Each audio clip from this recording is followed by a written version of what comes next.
And I said, what, Mikey? No. No, Mikey, you're my brother. That's a joke about you masturbating in front of my house. And he goes, yeah. And then you're like, get back inside.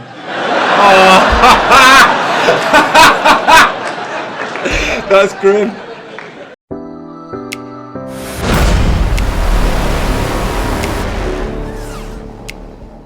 What's up, guys? Hope you're all doing good. So we're back with another suggestion and a new comedian for me, and that is Anthony Jeselnik. So you guys have requested him quite a lot, to be fair, so I thought I might as well just get it done straight away, and I've chose Netflix, not Netflix is a joke, that's who does it, the best of Anthony Jeselnik. So yeah, looking forward to this. Let's just jump straight into it.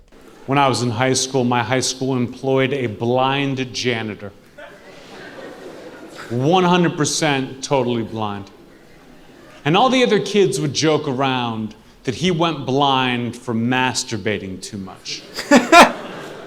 And at the time, I believed that. I was just a kid, I didn't know any better. It wasn't until I got older, wiser, I realized that's just an old wives' tale they used to use to try to explain why he was always masturbating.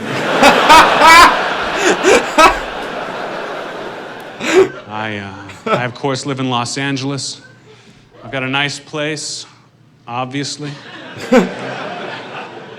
My brother's been staying with me for a couple of weeks now, which has been awful. My brother's crazy. Even my neighbors hate him. The other day, I opened up the door. I caught him masturbating. He looks me right in the eyes and goes, "Shut the door." I said, "Get inside."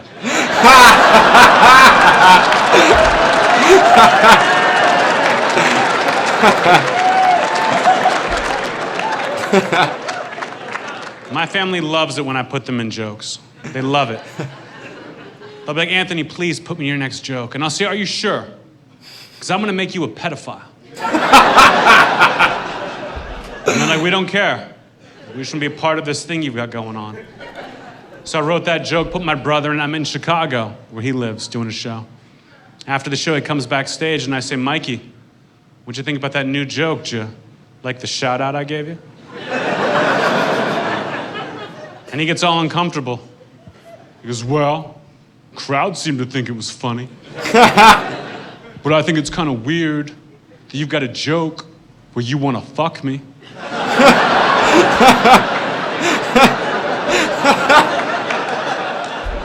And I said, "What, Mikey? No. No, Mikey, you're my brother. That's a joke about you masturbating in front of my house." And he goes, "Yeah." And then you're like, "Get back inside."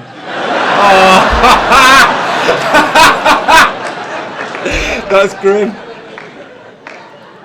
Just in case you guys are wondering whether or not my brother's a fucking idiot. My grandmother is suffering from dementia right now. She forgets who she is, wanders out of the house and gets lost for hours. It's a problem.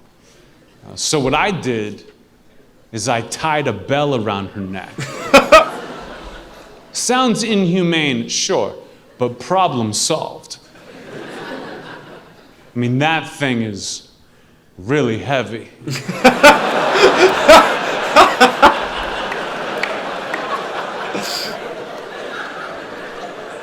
If you're not laughing right now,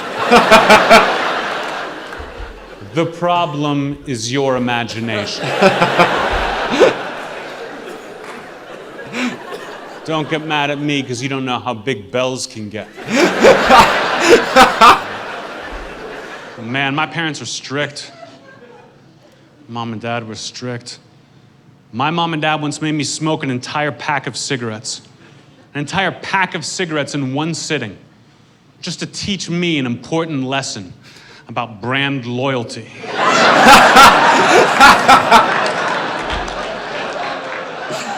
Yeah, I learned a lot from my parents, especially my dad. Like, I'll never forget the first time I ever got a bad report card in school. First time I got a bad report card in school, I brought it home, I gave it to my dad, and my dad beat me. Beat the hell out of me. But I learned something. Because the next time I got a bad report card in school, I brought it home, and I gave it to my mom. Let her take the hit.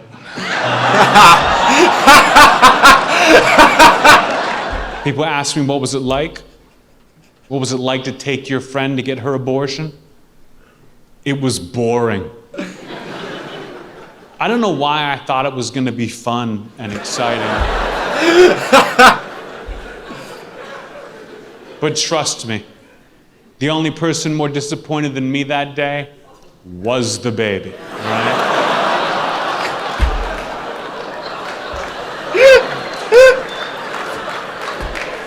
It was so boring.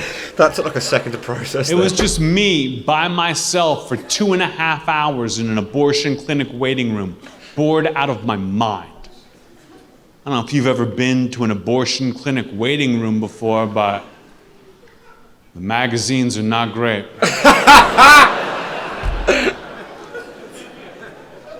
The whole place is filled with kids for some reason.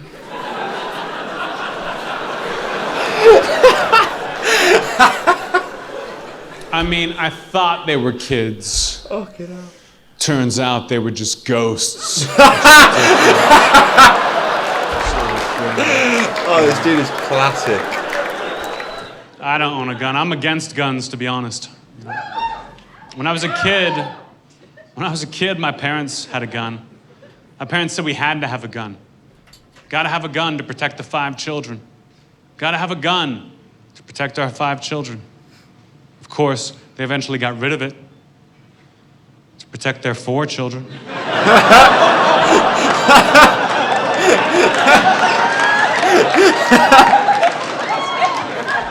I'm not gonna lie, it was fun while it lasted. I was getting pretty good towards the end.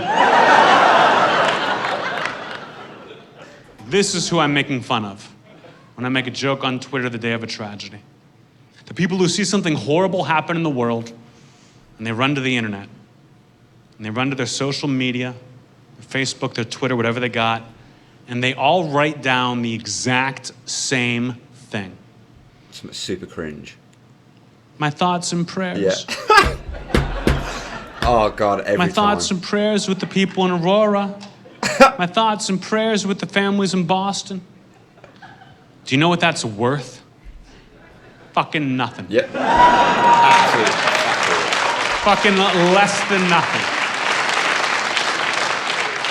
Less Too than right. nothing. I really like You were this not dude, giving he's any of class. your time, your money, or even your compassion. All you were doing is saying, don't forget about me today. Yep. It's so true, mate. He is Don't forget sick. about me. I love it. So true. Lots of crazy distractions in the news right now, but don't forget how sad I am. Those people are worthless and they deserve to be made fun of. They're like a wedding photographer who only takes selfies.